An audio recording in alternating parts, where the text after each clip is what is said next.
நாட்டுல மக்கள் ரொம்ப தலையில நடக்கிறாங்க, ரொம்ப அக்கறத்துல அழிகிறாங்க.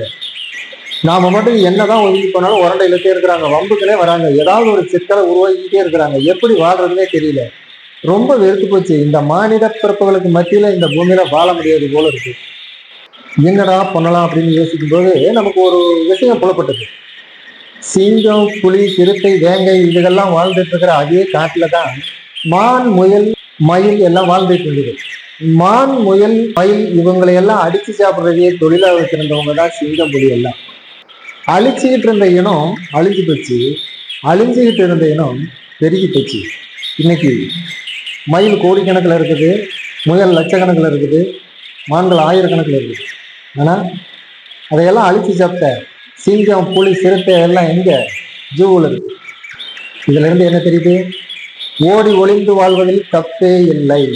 ஒளிந்து வாழ்ந்தவன் அழிந்ததாக சரித்திரமே கிடையாது. ஒழிக்க நினைத்தவன் தான் அழிந்து போவான் என்பதுதான் காலம் நமக்கு கற்றுக் கொடுத்த பாடம்.